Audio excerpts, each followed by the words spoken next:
Pressure through pregnancy breaks down collagen, leading to a soft cervix, and then birth. Hey, Tim Jr. We've been all over the world. We have found these entrepreneurs to be in the semifinals. Be able to compete against the best. It's always humbling. So we're going to do a set of challenges. There's going to be a winner. I wish you all the best. This is going to make me younger. I think I was more prepared. We had a lot of progress since our last time. I'm Tim Draper. I'm traveling the globe to find game-changing entrepreneurs with world-transforming ideas. Thousands apply, but only top entrepreneurs have made the cut for a chance to win an investment of $1 million US. It's a journey packed with unforgettable moments. Welcome, everybody, to Meet the Drapers. We've been all over the world, and we have found these entrepreneurs to be in the semifinals. We're going to select 6 that will move on to the finale. Today, we have Crypto Megan. She is the host of the Crypto Megan podcast. Megan, great to have you here on the show. Anything you're going to be looking for here? Oh, thanks for having me. This is the semifinal, so the stakes are high. The impact, but also how fast they can get to that profitability as well, whether this company is going to work. But man, so many amazing companies that made it to the final, so I'm so excited. On my right, we have Dan Swag. Dan's good enough. Dan's the man. Dan served as CEO of Guitar Hero. We didn't have the Meet the Drapers song on Guitar Hero, but that would have been great. It would have been a good thing to have on there. I think we can still do that.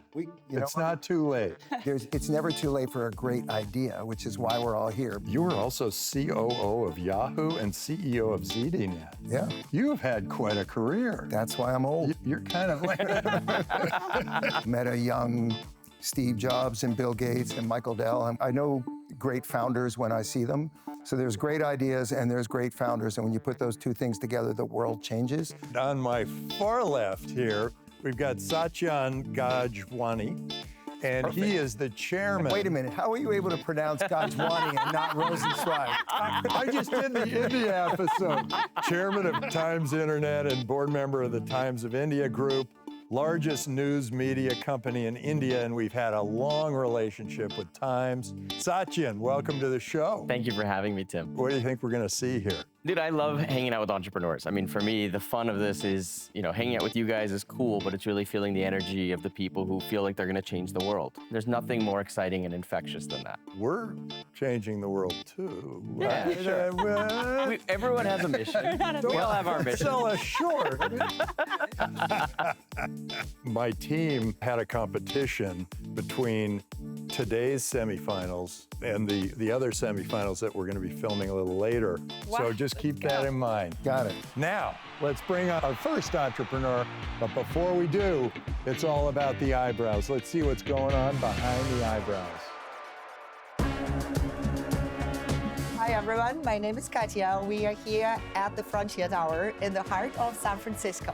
We believe that the true innovation happens in the intersection of multiple industries. Here under one roof, we have 10 labs that are independent communities. We're going to go down and explore them and go through a series of challenges that you all will participate in. I can't remember the last time I took 8 or 9 hours and wasn't doing something on my business. So as you can see, you are in 2 groups of 5. So this is semifinals number 1, and this is semifinals number 2. From each, there are 2 winners going forward to the final. However, that changed because we're going to do a set of challenges. After all the challenges, there's going to be a winner that has more points. That semifinal, 3 startups will move forward. After doing Draper University and Survival Week, I wasn't expecting anything. So I just went to Frontier Tower like, okay, Drapers, do your magic. The challenges are going to be explained on each floor. There's a floor master. They are independent community builders. Putting us in different situations and observing us in different situations. I wish you all the best, and it's going to be a fun day, I think.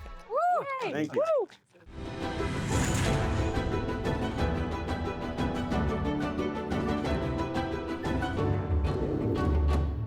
It is hard always when I'm going up against somebody with hard tech that has revenue and, we're 3 years from market, and I knew that going in. I'm Ashley Crafton, CEO of Galena Innovations. After witnessing preterm birth for years as a nurse, my patient showed signs of birth. We sewed her cervix closed, but this tore through and she delivered a baby that was too young to survive. I had to solve this. 13 million preemies are born yearly, the leading cause of death for young children. Survivors face complications and hospital stays, costing the US $25 billion yearly. Causes have one shared path: cervical change. In pregnancy, the collagen-rich cervix keeps the fetus inside the womb. At delivery, the role reverses and it then drives birth by changing. Pressure through pregnancy breaks down collagen, leading to a soft cervix and then birth. Hey, Tim Prevention Jr. tools. Prevention tools aim to squeeze the cervix closed. There he is. Prevention tools aim to squeeze the cervix closed, but this softens the cervix and can lead to birth. Our unprecedented tools work completely opposite. The ultrasound AI tool finds a soft cervix, and the daily treatment stretches the cervix, causing collagen regrowth and stiffness. Stiff cervices don't change, and babies don't deliver early. In vitro and cadaver work built proof, and our human trials safely stiffened the cervix by 34%. By the way, my daughter had 3 preemies. I've chatted with her. They're all okay, but she Yeah. pounds them out in 8 months, not 9. What do you have to do to get from here, which is like you got this new invention, to like FDA Making money. approved? And We're 3 years away from that. We have 2 more rounds of clinical trials to do for both devices, the diagnostic and the treatment. so you're an RN. That's good for what you invented, but it is not necessarily good for who is the person to run the business forever. Why are you the right person for this? And how are you going to learn how to run a business? The best, most successful companies are always run by the founder. I'm finishing up my master's at Johns Hopkins in biomedical entrepreneurship to strengthen that. But I think the thing that it has taught me is how to work quick under pressure and how to be determined to make something happen. And at the end of the day, I think grit is the thing that drives companies the most. To me, the question I'm trying to figure out is, why is this an entrepreneur's opportunity and not something for like larger medical companies or larger hospital chains and whatnot to be doing? For whatever reason, it doesn't seem to be something that's on their radar. I think it's one of the underlooked big opportunities out there.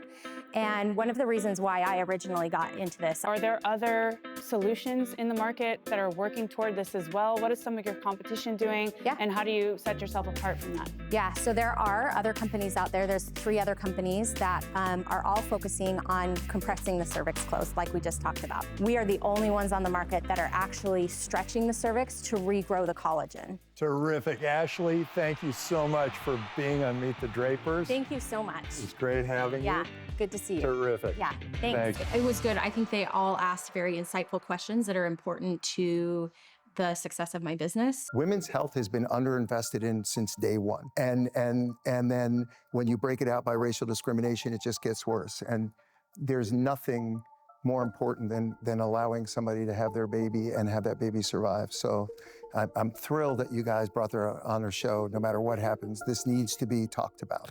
I'm just wondering like how far away they are if they're just beginning these studies and they're the first to do them. How long is it going to take to implement and what is the cost going to be? Is it going to be accessible? You know, her domain expertise is awesome, but she's not a hardware developer. She's not an AI expert. And, you know, her passion and commitment is there, but the competence to build what you need for this may be different from what you need to know that it's a problem. Okay, with that, let's bring on our next entrepreneur. But before we do, got the eyebrows? Got the eyebrows. Let's see what's going on behind the scenes. I could explain better, I think, in Spanish, but after several pitches, I'm more used to English now. In 2020, I had family friends who lost their houses to wildfires in Argentina. I learned that the organizations responsible for protecting the land only found out because people called 911 in remote areas. So we built a power platform that basically analyzes more than 10 satellites every 5 minutes with our own AI proprietary algorithms that are detecting fires hours faster than NASA, alerting response teams immediately and showing them how the fire will spread. We are operating on 19 countries We maintain a 100% retention rate across 29 paying customers, and we supported the response for more than 400 wildfires the last quarter. And every competitor in the industry is hardware-based. They rely on their own satellites, sensors, or cameras, which is slow, expensive, and hard to scale. We connect to all that technology on our AI-powered platform that enables us to detect fires faster than companies that are launching their own satellites for the same purpose, while we scale globally with low operational cost. And over the last 6 months, since our last pitch in Buenos Aires, we nearly tripled the ARR. We went from 1 continent to 4 continents. We launched our fire spread prediction model, and we committed $1.2 million of our $2 million pre-seed round in just 3 weeks. And I also did some backflips, just in case. Thank you. Your customers, are they insurance companies? Are they governments? Are they families? So our ICP is the timber companies, because we have validated the biggest willingness to pay with the shortest sales cycle. If we stop all the fires like that, we don't ever burn down the old. How do you create that cycle naturally? So in the past, the wildfires were natural. Nowadays, 95% of them are generated by humans. So we cannot leave them spread because there are communities endangered. Of course, we have to do prevention and we have to do management of landscape, but we cannot leave all the wildfires because if not, it happens what happened in LA, for example. What are some of your other kind of customers that, the wildfires, for example, governments? I think I was expecting the 2 main questions to be defensibility and market. They were asked several times. Governments are a huge customer segment. For example, we closed a federal government contract with Argentina, implemented the system already in 70 fire departments of the country. It feels to me like somebody like Google could do this. They could be doing condoms and they would be on a great business, but they are on ads.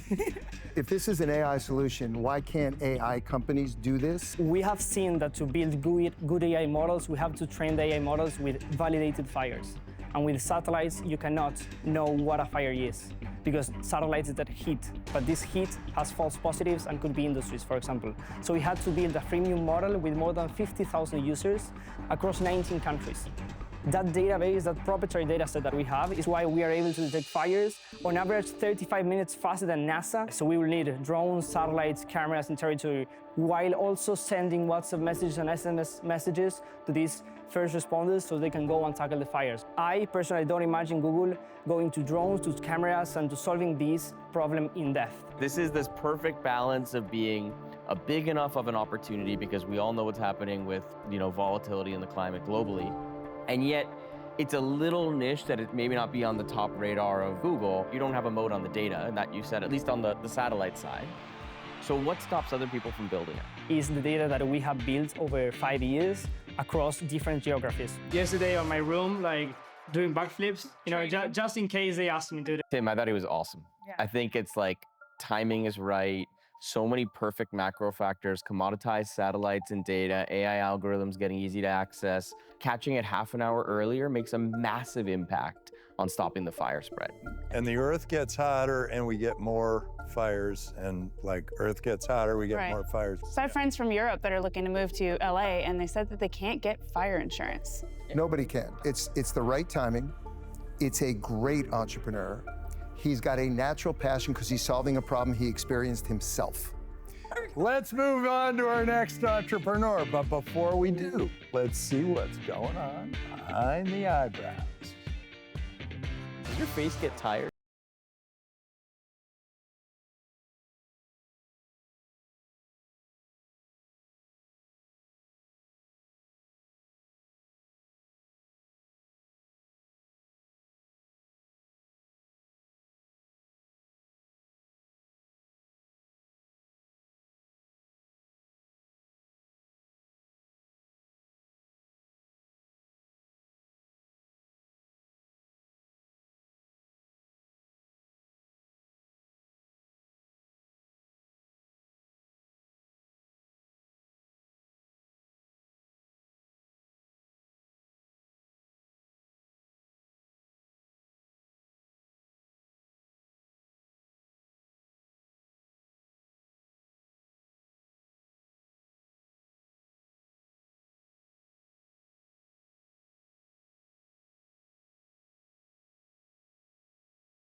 for you, the 2025 Future Newsroom.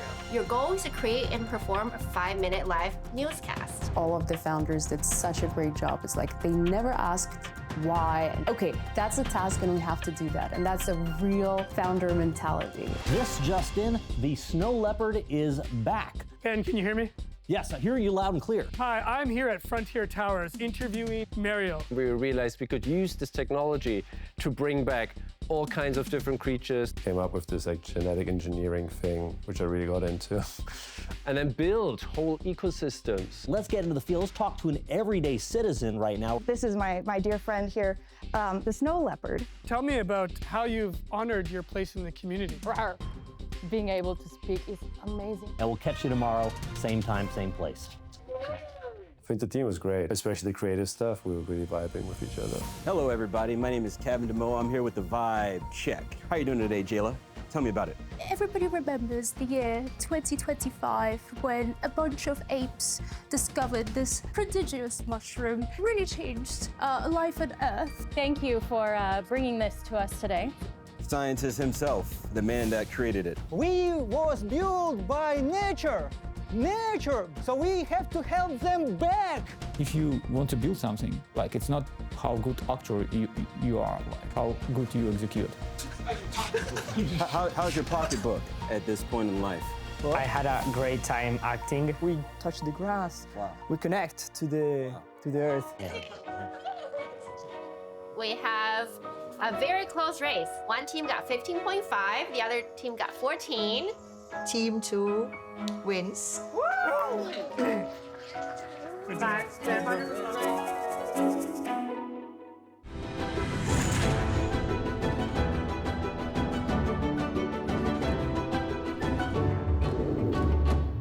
I think that every time I'm able to speak a little bit about my story on any stage, it's a blessing, and then to be able to compete against the best and then to, meet founders on that same journey is always cool. So I'm Kevin Damoa, I'm the founder and CEO of Glīd, and we're on a mission to make road and rail more accessible. Over the past 70 years, the corridors between road and rail have been extremely broken.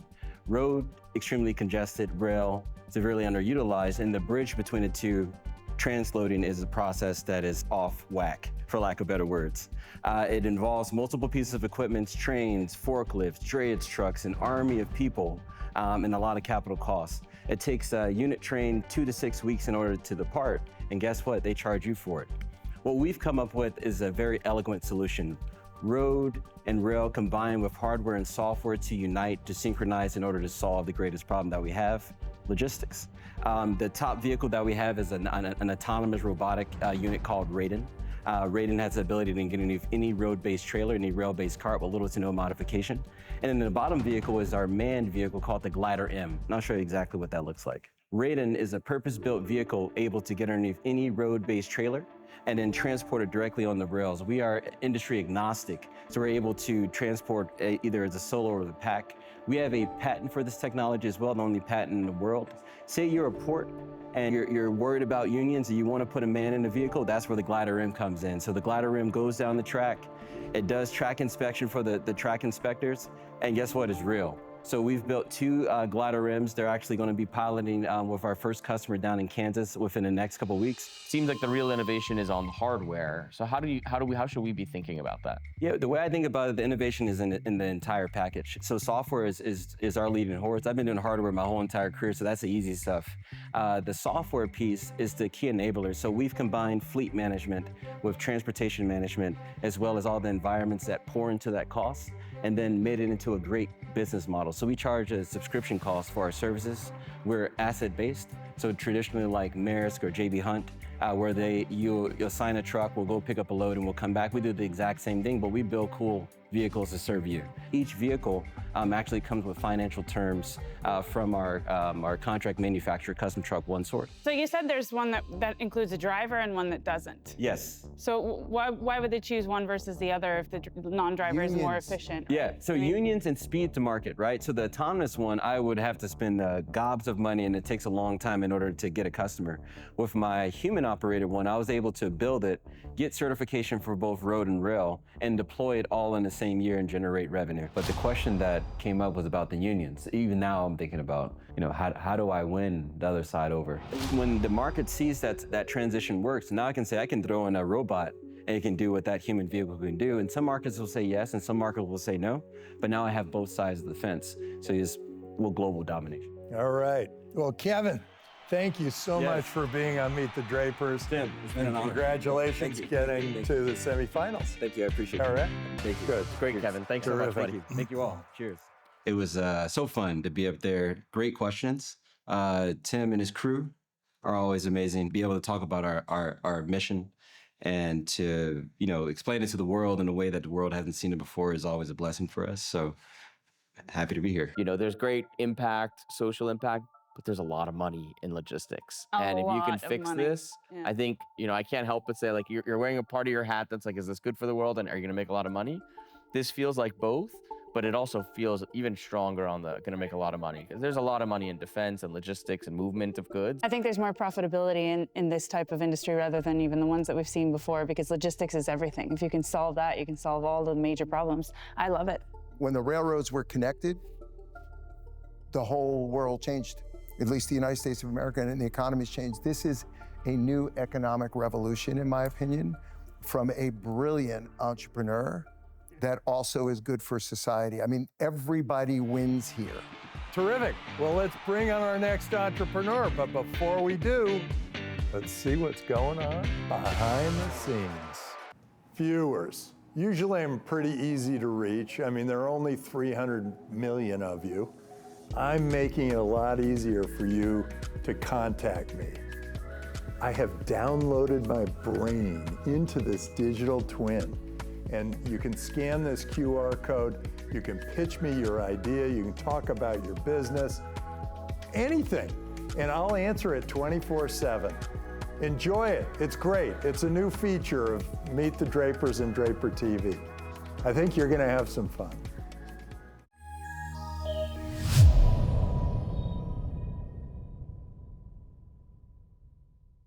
So it was my first time pitching the expansion of the business. It felt like having a conversation, and I felt very calm and very focused. Hi everyone, I'm Jayla, co-founder of Lumicell AI, next generation cellular intelligence platform. Traditional microscopes see cells in 2D, and that means static imaging and no live data. Lumicell AI sees cells in 3D and captures 13 times more data points, and our AI analyzes cell movements, interactions, and activation, which nobody else can do.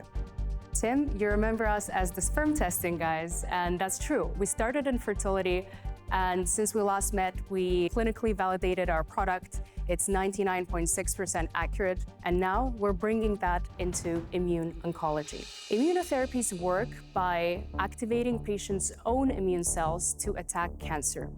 Pharmaceutical companies spend billions each year in clinical trials testing if their new drugs can help trigger that immune response. But with current methods, it can take them up to 12 weeks to understand that, and by that time, 80% of patients will not respond. So for pharma, this means billions wasted and trials failed, and for patients, this can often mean death. So we begin by generating our first immune activation datasets and charging for pilots. Next, we'll license those proprietary datasets to pharmaceutical companies, and eventually this evolves into a biomarker discovery platform. For pharma, biomarkers mean better drugs, faster and cheaper, and for patients, this means finally truly personalized therapies that can help them beat cancer. What's the thing that others can't do? It's the hardware itself. It's proprietary visualization technology that we've patented. It's a very simple tech. We moved the complexity of hardware into software. So AI does the hard part. It's like generating images and analyzing them. But the scanner is just capturing data, generating data, which makes it very scalable and cost-effective. It can be deployed outside of laboratories or at the point of care, which is particularly what interests the US military applications. But right now, Lilly announced a deal with NVIDIA to do exactly that. What I'm trying to understand is why you versus them. What most companies and biomarkers are doing, they're analyzing something that happens after the reactions take place. So it's not real time, it's just snapshots. And imagine we're taking movies in real time and live streaming it to you versus somebody telling you that this happened and giving you a snapshot. How will that fit in with the insurance companies? How do you plan to market this and make that a product that they can get behind? When it comes to Megan, I think her questions were more about understanding how the business would fit in with the existing structures. One of the big pharma companies gave us this statistic. They get pitched about 2,000 ideas, concepts, technologies a year, and then they do pilots with 20 of them. So it's an established process for pharma to make better drugs cheaper. My personal conviction with the AI revolution is that irrevocably, AI is going to make early detection and prevention more profitable eventually. Well, Jayla, thank you so much for coming and being on Meet the Drapers. It was so cool. Thank you all so much. And congratulations for making the semifinals. Thank you. All right. It was incredibly valuable to, first of all, see the reactions, and second, to understand what is missing. And that's going to help us pitch better next time. A lot of the entrepreneurs we've seen, immunotherapy and stem cell therapy are the things that are going after cancers now. Yeah. And we're kind of going from chemotherapies to biocures. And somehow we're getting there. This is a little more on the therapy side. Well, this feels to me that you can find out what it is by looking through it, as opposed to it actually solves it. Where is the differentiated element of what she's doing? Is it the microscope hardware? Is it the AI data on top of it? Is it the fact that it's like a real-time video vis-a-vis, it was sort of over in a bunch of spaces. For me, it was hard to capture, like, this is what's gonna make this really special. Okay, so let's bring on our next entrepreneur. But before we do, you know what we gotta do. We gotta see what's going on behind the scenes. Here at the Frontier Tower, we're building the Intercity Network Society. And one of the most popular floors is the AI floor, led by Devinder. We're going to have a couple of artworks. You're going to get inspired by those. You're going to come up with a pitch in 10 minutes. It can be anything you want it to be, but you have to present a company idea. Ready? Let's do it. Woo. AI floor was kind of the best one, or one of the best one that's really evaluating the skills of the founder. Will they succeed or not in building what they built? We were trying to use ChatGPT to do the challenge. We ended up doing it ourselves, like super fast, because the team worked super good together. Ready? Go. Inspired by lichen, today we're bringing Lyco Shield. I love lichens. My favorite piece of art is a lichen from an Argentinian artist. This is an armor with a lichen that is genetically modified in order to be adhered to the skin and to protect soldiers from wounding at wars. The shield actually will reform when torn or ripped, will actually heal the skin while reforming the suit. Chaos is not singular. It involves every single human across the planet, every single organism.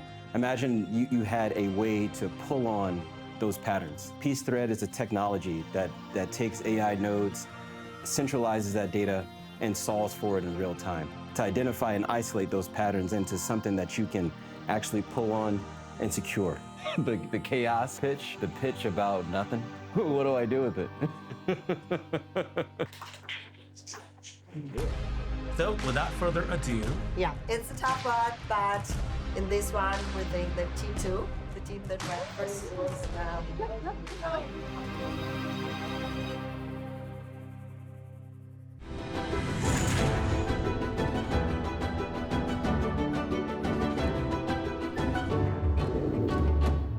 Pitching, it's about delivering what you're building, like just explaining. I just trying to stay transparent. Just a single shot of this gene therapy that you also have on your tables can grow your muscles for years, even without going to the gym, but don't put it in your coffee, please, again. So we develop. This is gonna make me younger? This not, is it just gonna make bigger. Me stronger. Stronger. Stronger? Yeah. Like I'm strong enough, I'm big. But for this you have to travel to Prospero, you know? Yeah, so we develop therapies for longevity and human enhancement with the speed of software, leveraging advantages of special economic zones. With our first gene therapy, we got to market just in 10 months after company incorporation. Since we last time met, we have opened 2 new locations, one of which is just 2-hour flight from California. Both new clinics have already placed their first orders on total $160,000. Now we are opening 5 more locations across 4 continents. Just yesterday, we got approval for our second gene therapy, the one that you have on your table, and the first time in human history, clinical trial combining multiple gene therapies for human enhancement. We are targeting $18 billion longevity medical tourism market that grows 14% per year, and with it, we find ourselves in the shortest iteration cycle among all biotech, generating so valuable, clinically validated IP that can be out-licensed to big pharma, unlocking additional $200 billion biotech partnering market. Let's push humanity beyond biological limits that were given us at birth. 3 or 4 years from now, what is the business model? Yeah, sure. They aim for 2-3 years to scale it to 100 clinics, so globally, and to keep developing those therapies. If we develop 100 therapies within the next 10 years. So you're saying if I take this, if I were to take this, I would get bigger muscles and not have to take anything for the next few years? So you'd look like me if you took it. Yeah. I don't want to look like him, I want bigger muscles. So which is it? Just so we're clear. So the first one, it builds new capillaries to bring oxygen to our cells and tissues, because while we age, amount of capillaries per muscle fiber declines, so it might lead to increase of your performance, it make you less tired. And the second one, it's build muscle. So that's why we want to combine those two, even for synergetic effect, to grow muscle and make them more functional with those capillaries. I'm just curious about the side of, how is this process possible? First of all, and the second question is there a business model like you subscribe to? Because this is longevity. 2 questions, side effects and is it worth it? Yeah. Yeah, thank you. Yeah, sure. So you can see how that works on this mice. It's 2 similar But what mice. happened to that mouse after? Exactly, those mice, I don't know, but they are regulating this gene, follistatin gene. They extended mice lifespan up to 50%. You're not telling us. What's the negative side effect? Just pain. So far, the one that we have is just pain in place of injection, and that's all. He was interrupting me always. I wanted to explain to him, I wasn't saying there's no side effect. We don't know side effect. We still don't know because we still have to learn. What's the differentiator of what you're building? Yeah, my personal vision that I don't want to be focused on any technology. I believe that the speed, the time, it's the currency of our century. I want to build a system that's let me implement whatever great thing all this entrepreneur built. I want to be able to implement it in a month. I don't want to wait years, especially in biotech. Ivan, thank you so much for coming, being on Meet the Drapers. Yeah, thank you so much. Congratulations. Hope to see you back and this. prosper. Many people, they just don't understand what we do. And the world is changing so fast, and not that many people can just adjust to it. U.S. has a lot of regulation, and it really is slowing down progress. That's why Prosper exists, and that iteration is really important. So maybe this guy's onto something. The speed of innovation could be so much more if you weren't held back by regulation. Does anybody know a single medication in the world that has had 0 side effects? Nope. No. Do I want to back people being able to get healthier? Yes, I do. But do I want to back somebody who says there's no side effects? That's the main point and here. Satya said it's well, maybe he doesn't know what the side I think in the effects are yet. presentation. That's the point. Maybe. Yeah. Right. We're 1 floor down at the biotech floor with Elliot. And today you're competing for the coveted gold pipette. Wow. So what you're doing is something called a pipette relay race. Are you ready? Yeah. Okay, let's go. Move liquids from here, from this red container that you have in front of you, into your pink volume, 1 by 1 by 1, until it changes to yellow. As soon as it changes to yellow, then you need to take off your white coat, put it on the next person in the round, and continue on down the way. You do it as fast as you possibly can, and as soon as you're done hitting the button first, wins the pipette race. I don't see myself as very competitive as an individual, but when I'm a part of a team, I just a new energy comes out of me. Ready, pipette! No. Very good. Okay. Yellow. Yeah. You And take off the tip. Yeah. You gotta use another tip. Ready? Here, zip on it. You got it. There you go. Good one. There it is. You gotta win for us. Woo! Yellow. There you go. Come on. There we go. All right. So close. So close. The orange still out. Oh no. Get him out. Let's go. Okay. Very close. Yes. On behalf of the Biopunk community and the Biopunk lab, the Biotech floor here at Frontier Tower, I bestow the golden pipette to the winning team. Yeah.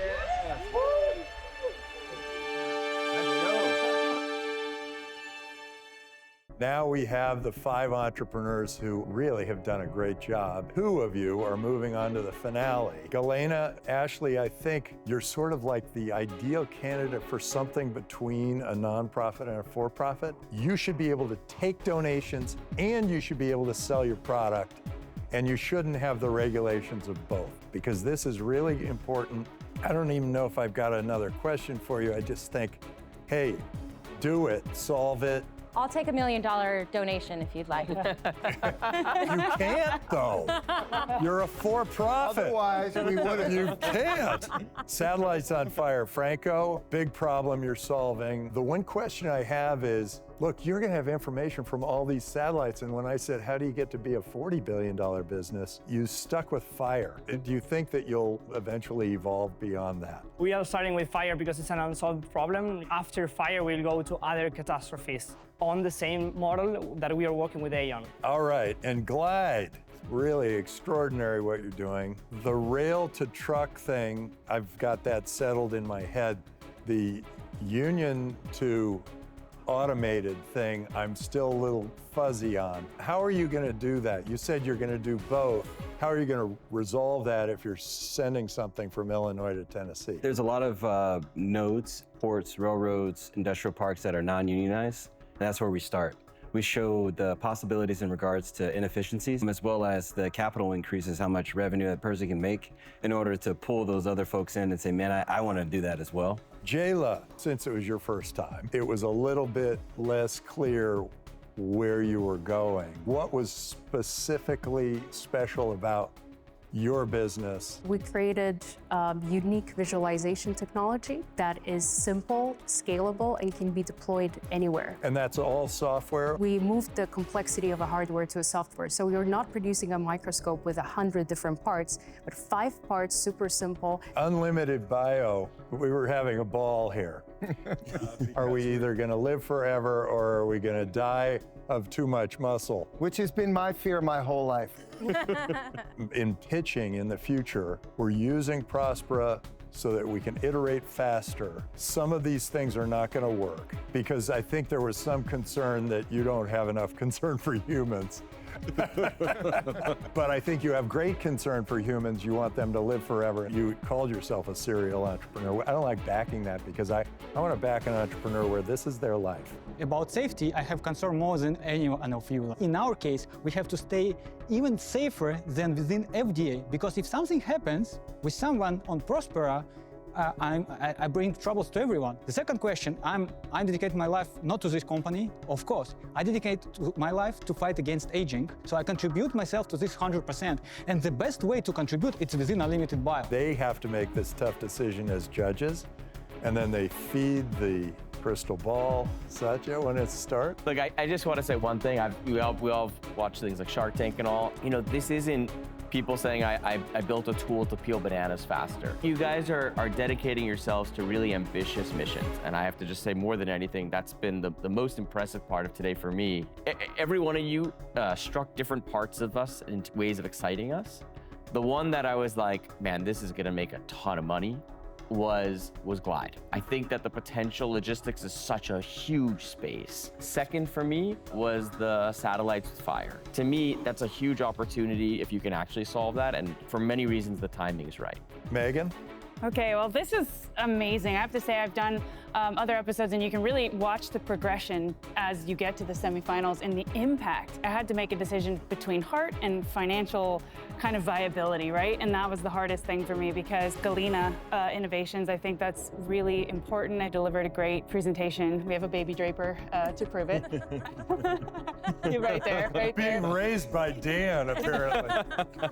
But I do think that as far as viability and the financial part, like we said, the math makes sense. Glīd would have to be my #1 as far as financial viability in all of the things, improving every single part of the system. And then the fires was, my #2, because obviously, we've seen that firsthand here in California. Terrific. Dan, thoughts?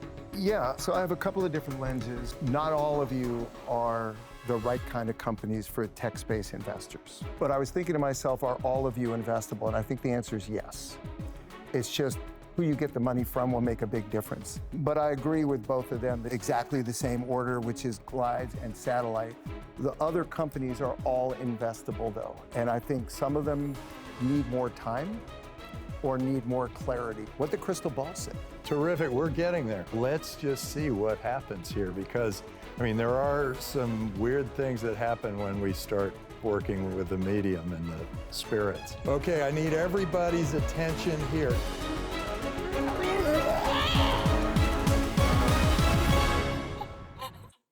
Satellite's on fire, and Glīd, you move forward. The rest of you guys. I'm feeling amazing. Feeling absolutely amazing. It feels like a blessing to be able to compete against the best. It's always humbling, Every victory feels different. Yeah, it's wild. I knew Kevin was gonna go in. Kevin was definitely gonna win. So I was like, I just wanna go with you. I do think that Tim got it. And I think he understood it, but we were too early with our assumptions. I think Tim really liked us. If Adam were there, Adam would picked us, but all judges didn't pick us. It was just one place, and many people were competing for this. But I believe that we had chances. Another famous draper, Jesse, wrote an article several years ago called "Investing in Women Isn't an Effing Charity," and it's phenomenal because people have been building things in this area for decades, that it is a space that is ripe for disruption, and it's going to be the next big thing. See you next time on Meet the Drapers!